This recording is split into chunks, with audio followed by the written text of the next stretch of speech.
judi online ini udah jadi bahaya laten ya, seperti seperti korupsi, tidak diinginkan tapi diperlukan. Kalau ada tadi istri saya menjadi korban judi online di tingkatan elit, yang istri saya itu menjadi korban dari perbuatan para pejabat-pejabat yang memelihara aneh-aneh. Kalau gue sih iPhone ini berguna nggak sih? Sepenting apa sih teknologi iPhone ini buat di Indonesia? Apa sih impactnya buat pemenang?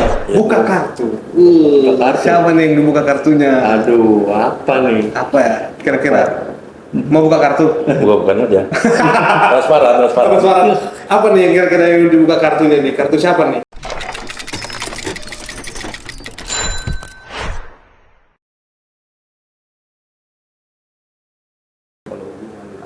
Woi. Pemirsa itu. Woi, apa itu? Bantu. Coba ambil deh. Mainan baru tuh. Dari kreatif nih. Apa itu mainan baru tuh kayaknya? 1, 2, Apaan sih? 3, 4, 5, 6, 7, 8. Lah, 8 kenapa nih?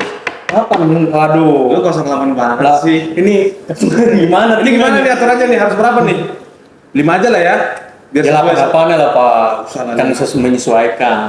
Kayaknya ini ada beberapa. Oh, ada beberapa tema. Oh. Kayaknya kita mainkan 5 aja lah ya biar sesuai Oke, boleh, Pancasila ya. boleh. Cocok ya. Kita goreng dulu. Coba kita lihat dulu. Apa yang harus kita bahas? Bung, boleh pilih, Bung? Siap, bisa jadi Itu pemainnya. kan orang lama, enggak usah pilih lah. Nggak usah lah. Ya enggak, yang orang baru lah milih. Kira-kira yang enak gimana nih? Dari angka 1 ya. Wih, angka 1. Apa tuh? Dari satu. Apa tuh? Judi online. Menarik nih. Lagi hangat banget nih kayaknya jadi online. Judi online. Kenapa nih dengan judi online? Lu udah pernah dengar kasus yang terbaru nggak mengenai judi online? Kasus terbaru ya. Kayaknya pegawai Kementerian Komdigi ya sekarang ya yang baru ketahuan ya. Bekas bos lu ya? Iya. Tepat sekali. Tapi apa sih yang sebenarnya menjadi masalah sih terkait judi online kira-kira? Nggak tahu, kita tanya dulu pelaku judi kayak gitu. Saya jujur kalau main kartu apapun bisa, dari kartu remi, tapi kalau Judi online? transformasi ke judi online ini saya nggak pernah main. Sama gitu, berarti kita Main slot, main penikmat apa judi, gitu. judi konservatif ya? Seperti pemain kartu kita. Betul. Tapi memang aneh ya sampai sekelas pejabat ya, pejabat di kementerian dia masuk circle mafia judi online ya, karena Jaringan ya? jaringan Tapi itu benar itu ya? Infonya kalau mereka tuh membakingin ya? Infonya iya. Kalau misalkan yang kita lihat dari kanal-kanal berita kan seperti itu. Sekitar 18 orang. Kira-kira seperti itu. Itu kan 18 orang berarti kan banyak. Orang itu. Dan yang paling sentral itu kan mereka 18 orang ini di bagian yang mengawasi, bagian kontrolnya yang ditembak kita nggak tahu melebar apa enggak nih kasusnya. Ya menurut saya gini mestinya kan pejabat di kementerian ini kan garda terdepan ya, buat memberantas judi online, apalagi kan dari Presiden Jokowi, Presiden Prabowo itu tegas berantas judi online sampai tingkat Kapolri. Nah ini kan harusnya kan sektor-sektor ini leading kan di depan, malah ini anomali kan melihat ada pejabat di kementerian masuk dari jaringan ikut bermain lah, katakan bermain untuk backingin para judi, bandar-bandar judi. Ya kita nggak tahu bandarnya siapa ya, mungkin dari dalam negeri atau luar negeri. Gimana Pak Bandar? Cuma kalau Mungkin karena apa ya, perputaran uangnya begitu cepat ya. betul. Pengguna digital di Indonesia banyak, jadi ini jadi pasar yang cukup menjanjikan buat secara ekonomi. Banyak katanya juga ini pejabat dia berhenti dari kementerian itu langsung kepala daerah. Wah ini bahaya kan, jadi kalau masuk ke ranah-ranah politisi praktis kan. Kalau gua justru yang gue lihat dengan Kalau ini musim pilkada gini kan orang butuh uang, ini difasilitasin kan. momennya tepat sebenarnya kemarin kan ketika ketika si Mutia Hafid masuk, ya kan Bu Mutia masuk, terus kemudian dia pastilah ya punya kebijakan sendiri. Tadi kaitannya dengan anomali, yang anomali itu kalau dari gue sih melihatnya kan kemarin itu sebelum Jokowi itu lengser ada namanya Satgas judi online ya kan, yang di salah satunya juga dikepalai oleh Menteri Kominfo yang lama yaitu Budi Ari gitu. Nah ternyata ini adalah bagian dari jaringan orang yang Budi Ari katanya. Nah, justru yang gue lihat adalah dengan masuknya Muti Hafid ini yang menjadi pertanyaan adalah apakah polanya sama, hanya ganti orang, atau memang ini adalah komitmen dari pemerintahan yang sekarang untuk kemudian memberantas judi online. Itu yang sebenarnya yang masih gue bertanya-tanya ya. Wah, ini ganti orang aja nih, ya kan? Toh pada akhirnya judi online nggak bisa diberantas sampai hari ini. Per hari ini nggak ada pelaku bandar judi online yang benar-benar bisa diberantas. Atau nggak lebih baik udah sekalian aja secara terbuka aja, kita nggak apa-apa judi itu tetap dilegalkan ya. Jadi Apalagi kalau bicara tentang judi kan, apalagi kita warga Jakarta pasti banyak lah di sekitar kita yang masih bermain judi kan. Apalagi dulu kan di Jakarta kan, dulu pembangunan hasil pajak dari judi itu kan dilegalkan zaman Pak Ali Sadikin. Oh iya gitu.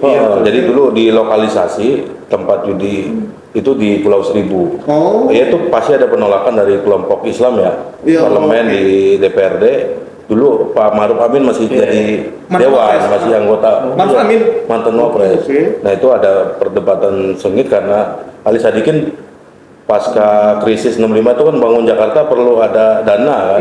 Nah itulah makanya disahkan. Jangan-jangan ini nanti pembangunan ke depan ini perlu dana tapi jangan juga dilegalkan judinya kan gitu kira-kira.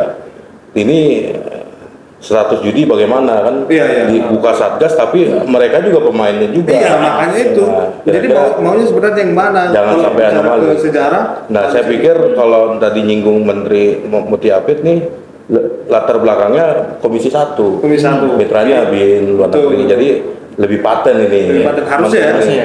Makanya cepet kan, tak cepet dan dia Langsung satset. dia bukannya orang eksternal yang disikat, internal dulu diberesin. Nah, artinya kan memang judi online ini udah jadi bahaya latin ya, Iya. seperti korupsi. Tidak diinginkan tapi diperlukan, kira-kira gitu karena anggarannya ini besar. Baik itu judi online maupun judi konvensional ya tetap sama-sama nggak bagus lah ya sebenarnya Tinggal ya. kita lihat aja Ini kan lebih contoh kayak Hartono keluarga tuh, dia kan ketua atlet judi kan, beri kartu kan. Hartono PT Jarum tuh kan, dia ketua. Tinggal kita lihat ke depan ya perkembangan kasusnya seperti apa ya. Seharusnya kalau misalkan dilihat dari pandangan Menteri yang baru ini, ini baru harusnya kuat ya. kuat karena punya pengalaman legislatif panjang. Wartawan juga kan Muti Hafid ini. Ya, semoga lah bisa semangat presiden yang turun ke menterinya, terus kemudian kepada jajarannya itu bisa memberantas judi Dan online. satu lagi, dan Muti Hafid pasti menjuarakan suara ibu. Oh. Karena yang paling dirugikan dalam judi ini betul. ibu rumah tangga. ya. Karena Ibu misalkan banyak ya. bapaknya judi, uang makannya pasti Betul, berkurang. betul. Kalau anaknya judi pasti uang sekolahnya juga Berdampak nambah. keluarga juga ya. Jadi yang paling merasakan judi, yang paling paling parah ini ya kaum ibu. Kaum ibu yang menjadi korban daripada korban judi pelaku ini. judi online ya, pelaku judi online. Itulah. Oke. Kita semoga saja. Ada lagi? Emang ada lagi? Ada lagi masih Oh, banyak nih. iya. Kita tinggalin dulu 01 ya. Oke, kita Ya enggak? next. Kita tinggalin ya, boleh ya? Boleh, Oke, boleh. Kita geser dulu ke yang lain. Oke, mau apa? Silakan pilih. Mau apa nih? Nomor berapa lagi? Ganjil lagi nomor 3. Ganjil lagi. Nomor 3. Apa itu? Lihat dulu temanya adalah Ini, Bu. pragmatis. Pragmatis. Siapa ini yang pragmatis? Wah, kita nggak tahu. Siapa atau instansi siapa atau organisasi apa atau partai apa? Ini yang pragmatis ini yang mana nih? Ya pragmatis luas ya. Luas. Kalau konteksnya tadi kita sambungin di online, nah berarti memang ada pergeseran budaya pragmatisme dalam dalam Mencari masyarakat rezeki, Indonesia. ya, betul. Artinya dulu masyarakat desa kan tidak pragmatis. Nah, kok judi ini identik dengan kota. Nah, kota itu kan masyarakat pragmatis. Artinya misalkan Indonesia hari ini kasus judi online-nya banyak, berarti pergeseran tuh. Pergeseran budaya kota yang dibawa ke desa. Iya. Nah, jadi budaya kota itu ya termasuk judi menurut saya. Nah, ini ada pergeseran. Jadi kita nih nggak tahu konteks budaya pop hari ini kan antara masyarakat kota dan masyarakat desa. Kesukaannya kok sama-sama suka judi kan ini. Betul. Ada ada kekhawatiran antara budaya pragmatisme, jadi tumbuh nih sekarang bisa desa. Lu apa yang dibayangkan lu ketika mendengar ini? Satu kaki Kayaknya kalau misalkan nyambung mungkin ya. Kalau tapi budaya pragmatis ya. Pragmatis sebenarnya bergantung nggak sih sama kebutuhan ekonomi daripada tiap orang tadi. Apalagi terlebih lagi ibu-ibu. mungkin si bapaknya nih Apa? mau- Ibu-ibu. ibu-ibu, ibu juga nggak apa-apa lah. Oke. Ibu-ibu ini ketika misalkan dia butuh makan, anak-anak butuh makan.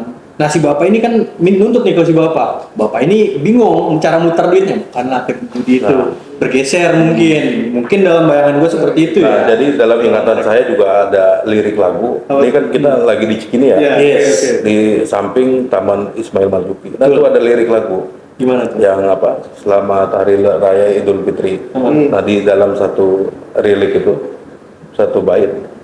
Kebiasaan orang kota itu kalau hari raya berjudi. Oh. Dia dapat uang apa? Dapat uang THR. lebaran THR Ya. dibuat judi. Nah, uang itu nggak dibawa pulang. Nah, itu dijadiin lirik sama Ismail Marzuki. Jadi budaya judi itu memang dari lama udah. Tapi budaya kota sebenarnya. Kok sekarang menyebar nih. Menyebar ke desa-desa. Ini kan jadi bahaya, ancaman. Betul. Tapi kalau secara luas gimana nih kira-kira kalau misalkan pragmatis tuh? Selain dari pergeseran masyarakat kota ya, dalam segi politik gimana kira-kira? Ya, politik butuh pragmatis. Yes. Kalau nggak ada pragmatis, nggak jadi nih. Kan Oke. nggak jadi susunan kabinet, susunan apa pemilu. Itu pemilu pragmatis. Kita mesti datang ke TPS. Itu kan pragmatisme pergerakan ya kan, mobilisasi, kampanye terbuka. Luas ya pragmatis ya. Tadi kalau lu bilang politisi ya, banyak kan teman-teman juga dari daerah yang menawarkan mungkin datang ke sini bawa pengantennya. Iya. Ya lebih-lebih lah untuk jadi komisioner lah, jadi inilah, jadi ya macam-macam lah ya. Itu bagian dari pragmatisme. Tapi kalau tadi gua lihat kan spontan di kepala gua pragmatis itu yang supaya Kan uhuy dong. Dan apa ini kan Jakarta dan Banten itu kultur masyarakatnya kultur paling pragmatis. Ya. Iya. Nah, jadi semuanya itu ujung-ujungnya duit. Doi. Mau sekolah, bayar masuk sekolah pakai duit. Terus mau apa? Banyak lah mau apa? Puskesmas, bikin KTP kadang-kadang juga ujung-ujungnya duit. Betul. Nah, pelayanan publik akhirnya pragmatisme, artinya yang dulunya harusnya melayani kan akhirnya karena budaya pragmatisnya tinggi, yaitu ada UD. Iya, kalau di gua sih kelihatan sepintas itu ketika gua baca tuh pragmatis. Yang dibayang gua itu cuma aneh-aneh, Pak. Begitu pragmatis ya hidupnya dia, Bos. Yes, Ya nggak betul. sih? Nah. Istri sahnya tadi tuh yang menjadi korban. Kalau ada tadi istri sah yang menjadi korban judi online di tingkatan elit, yang istri sah itu menjadi korban dari perbuatan para pejabat-pejabat yang memelihara aneh-aneh. Kalau gua sih aneh-aneh. iya, Dan aneh-aneh. iya itu Itu kan ada. bagian dari pragmatisme. Betul, Tapi betul. dengan gaya hidup yang tadi dibilang oleh Bung Adi bahwasanya ujung-ujungnya duit ya enggak. Dia hanya mempersiapkan dirinya, mempercantik dirinya, ya kembali lagi lah. Faktor Sama ekonomi. juga apa udah ngejakit ke saluran politik resmi, Iya. masa partai politik, KPU tadi kan Bawaslu. Ada kan itu kasusnya kan yang aneh-aneh, tapi Ada. nggak usah lah kita bahas itu ya. Nggak usah dalam. Kita akhiri dulu itu. Ya, anggap aja ini. Betul. Oke. Siapa lagi yang selanjutnya? Boleh, Bang. Saya lagi ya. Lagi dong. Oh, lagi dong. Sebanyak kita Jangan ini. ganjil terus. Iya. Tadi kan udah nomor partai pemenang ya kan. Partai pemenang. Sekarang nomor 2-nya partai. Oh, nomor 2 partai kuning. iPhone. Amerika. Mau kita bahas ini iPhone. Kita nggak ada yang punya Tadi iPhone Pak. lagi. Gua sama sekali nggak pernah pakai iPhone. Sama. Kita ngebahas yang barang kita nggak pernah pegang ya. Ah, iya, Nggak pernah tahu. apa? Terus gimana? Mau kita bahas? Boleh. Gimana kira-kira?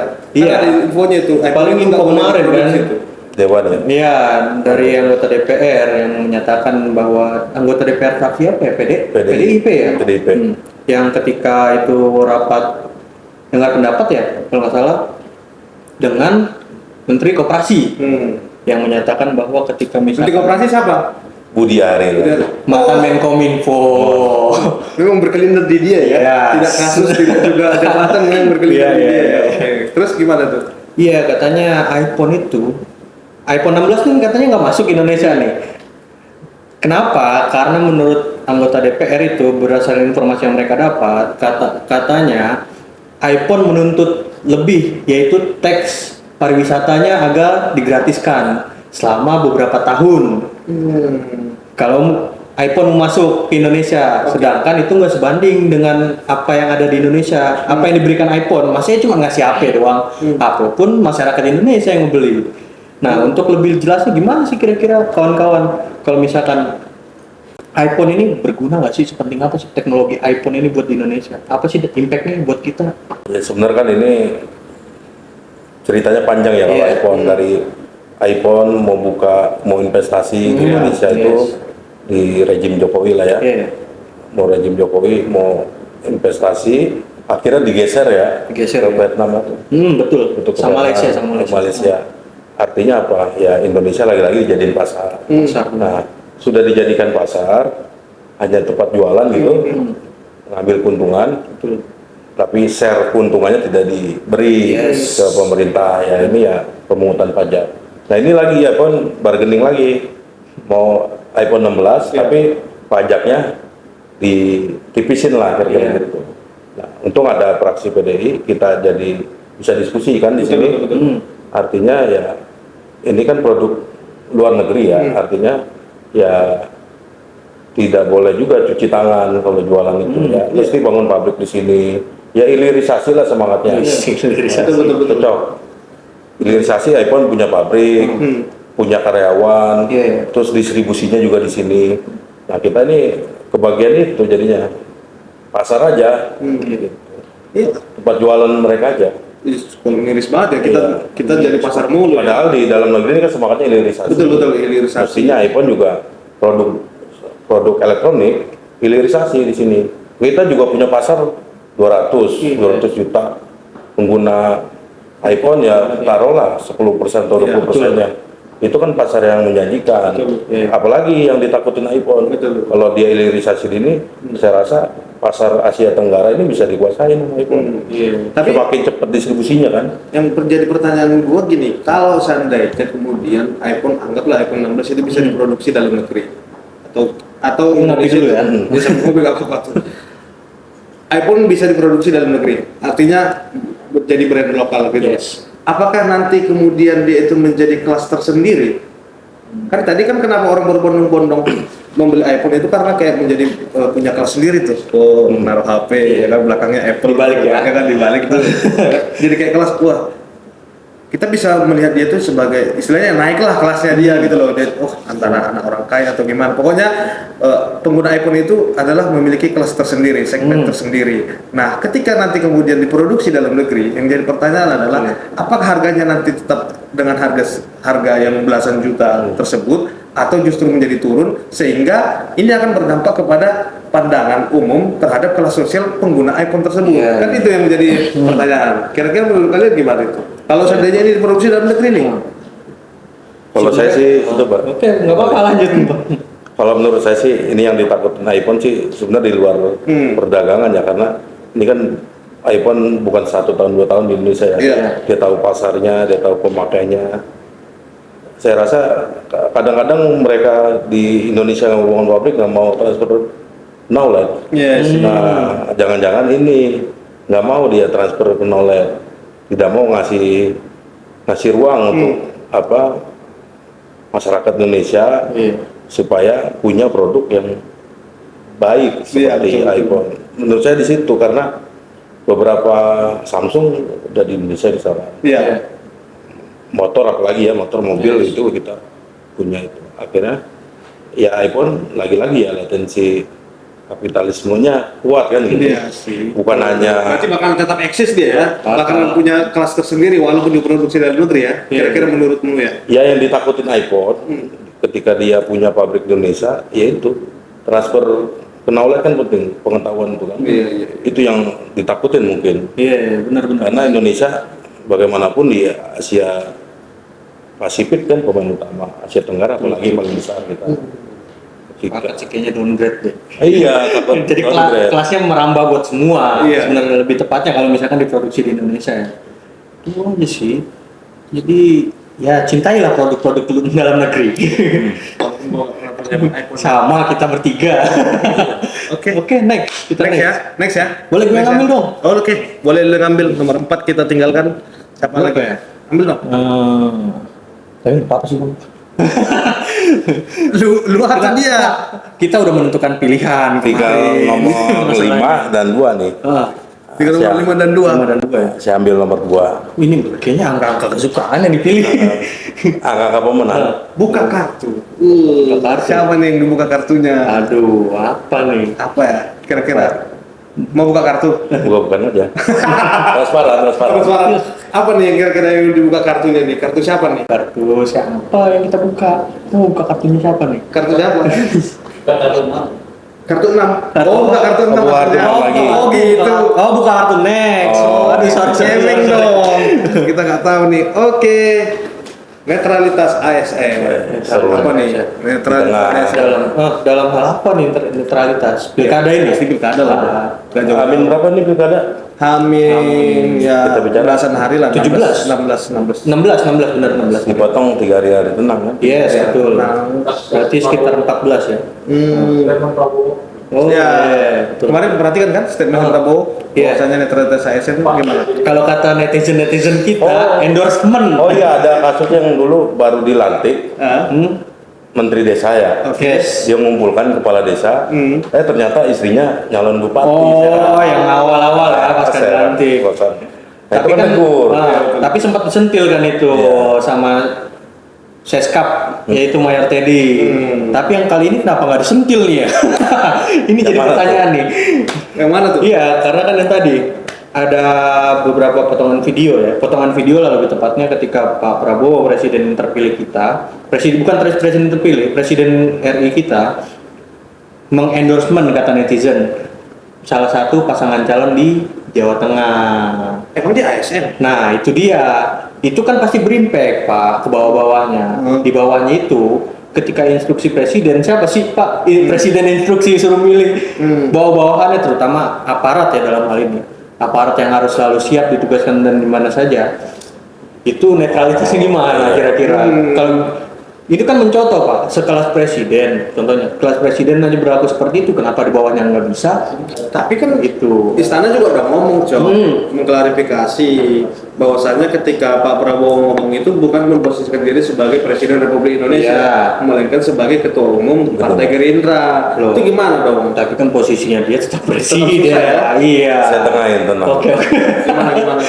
Jadi netralitas ASN ya, Iya. hari ini misalkan TNI Polri, terus ada pemerintah daerah ya, para birokrat lah ya. Iya. Nah ini kan memang menjadi apa ya? Bajunya Bu, biar agak enak kita lihatnya. Memang ini setiap pilkada ya, setiap pilkada, setiap pemilu selalu isu hangat di apalagi di daerah kan.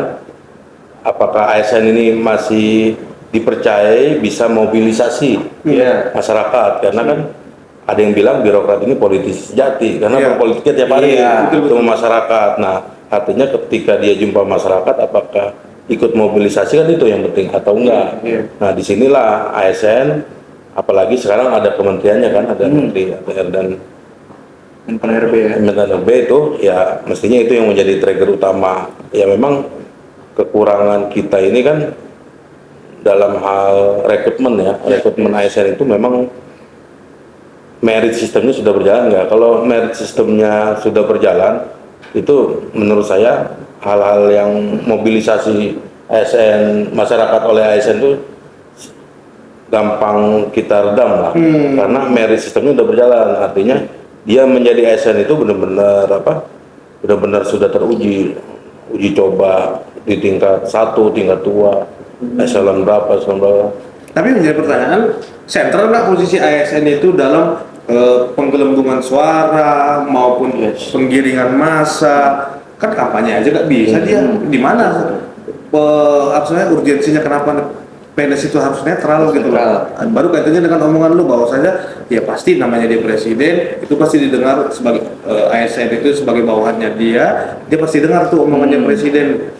Kan Lebih ke sini sih apa yang kita takutinnya pilkada dan pasca pilkada. Artinya ketika ASN ini kan garda terdepan dalam pelayanan publik ya. Artinya ketika dia sudah berpolitik, nah ini pelayanannya nanti jangan-jangan hanya golongan atau yang mendukung masyarakat Prefek tertentu. sama kebijakan Nah, berarti artinya ada polarisasi nanti di sana, ada tembang pilih. Nah, pelayanan ini jadi tidak prima pelayanan publik. Betul. Karena mereka ini tupoksinya kan pelayanan publik. Oh, itu yang dimaksud Itu ya. yang Jadi, ditakuti bukan politisi. bukan soal menggiringnya itu, tapi nanti pasca itu pasca atau pra itu ada terjadi tebang pilih ya. Ada lick and dislike. Iya, Nah, iya. ketika ASN ini jadi pemain utama. Betul. Baiklah, netralitas ASN. Iya. Kalau begitu, ini yang keempat. Kalau begitu, biar pas 5 pembahasan kita bahas sesuai dengan asas kita, ya kan? Asas perjuangan kita Betul. harus Pancasila kan. Yang kelima ini harus dipilih lagi. Kita tinggalkan dulu yang keempat ini ya. Oke, terakhir Yang terakhir, apa nih? ini budaya Betawi dan Sunda. Nih, sebagai orang Betawi gimana? Ketika mendengar kata Betawi itu gimana? Nah, kalau Betawi itu satu suku yang nggak punya raja. Ya kamu raja. Jadi mau ditarik dari manapun Betawi itu dia paling egaliter masyarakatnya karena dia tidak pernah dilatih atau nggak punya kerajaan. Iya. Jadi asimilasinya juga berjalan antara Tionghoa, terus Sunda, terus ya banyak itulah campur-campur Arab tuh kuat kan.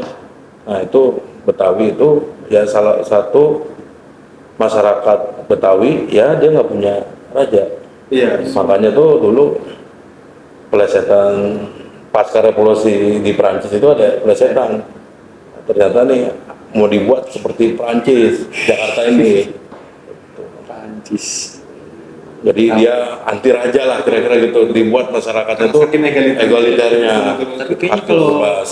Betawi sekarang kayaknya mulai bergeser ya, orang-orang Betawi ya. Bukan cuma di Jakarta, maksudnya persebaran itu udah bergeser ke antara Banten, salah Oh, satunya iya. Banten, Bekasi, Depok, bahkan Bogor. Itu persebarannya.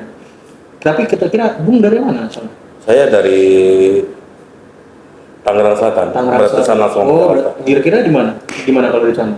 Ya memang kalau saya lihat peta sebaran Betawi itu kan memang sebarannya memang di tempat titik-titik kekuasaan Batavia ya. Yes. Kekuasaan Batavia dia terlepas berbatasan sama Banten, ke sana batasan sama Sunda ya gitu. Iya. Oh iya. Nah, Jadi Bekasi itu tuh curug-curugnya kayak gitu tuh. Cocok ya, Karena berarti ya. Bekasi, Depok, terus Tangerang tuh masuk Betawi. Rata-rata ya. Terus ya Jakarta jadi apa? berarti pas ini antara Betawi dan Sunda. Iya. Lu kan tinggal di Tangsel, tapi kan ya aktivitas lu sehari-hari lu pasti di Jakarta juga kan. Iya. Nah, ketika gua mendengar ini Betawi dan Sunda, gue pengen gua tanya. Ini maksudnya nih ada maksud tertentu nggak nih? Ada pertanyaan gua soalnya. Soalnya pilkada DKI kan udah Iya, mulai hangat nih. Ini pilkada DKI Antara Betawi sama Sunda nih. Iya, sama Sunda. Terus belum lagi di Banten kan notabene juga kan mayoritas Sunda juga kan. Sunda. Iya, Sundanya juga campuran lah. Kan sebagai orang Tangsel ini kalau lu melihat konstelasi di Jakarta ini tanpa adanya orang Betawi asli itu gimana nih? Ya seperti ini apa? Kehilangan rohnya gitu. Oh gitu. Jakarta Tetap ya, tanpa tetap. ada Betawi itu kehilangan rohnya. Ya hari ini kan tergambar di pilkada DKI sekarang nih. Yes. Dulu ada Andi Saho. Nah dua suku itu kan paling punya saham di Betawi itu kira-kira gitu. Jakarta ya. Antara kelompok Arab dan kelompok Tionghoa. Nah sekarang ini ada Mas Pram, Dul, dan taruhlah yang menarik nih Ridwan Kamil dan Ridwan Kamil ya. itu Yang satu lagi yang menarik emang. nggak merepresentasikan secara budaya ya, oke. secara budaya. Yes. Secara budaya yang paling menarik ini kan Ridwan Kamil dan Suswono dan Pram dan pastinya Dul kan Dul dalam ingatan masyarakat Betawi kan dia yang membikin semangat tuh kan. Betul, Semangat masyarakat Betawi harus sekolah tinggi. Betul, sekolah tinggi. Masyarakat Betawi harus berbudaya, rajin mengaji. Itu kan lagu-lagunya film Bang Dul kan. Iya betul. Zaman dulu banget itu filmnya tuh. Kalau Sunda memang Banten terus Jawa Barat itu Sunda kan. Tapi mereka ini punya ingatan histori wawasan histori dia pernah dipimpin oleh raja. Misalkan di Banten ada Kesultanan Banten, di Jawa Barat ada Pajajaran. Jadi ingatan kolektif masyarakatnya tentang tata pemerintahan Iya. itu ada.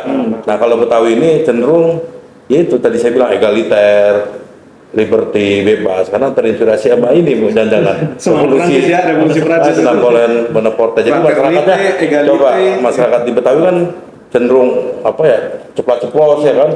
Dia nggak tahu nih tingkat RT RW ini kan sebenarnya pemimpin masih dihargain, lurah, camat.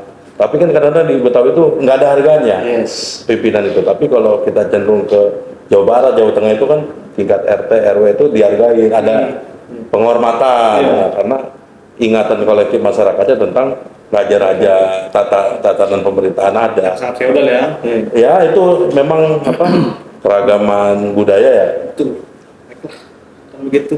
Ada lagi yang mau lu sampaikan mengenai Betawi dan Sunda? Kita orang Sumatera soalnya Pak. Wah, itu makanya daerah raja-raja nggak itu. terlalu paham. Maksudnya paham cuma di permukaan aja.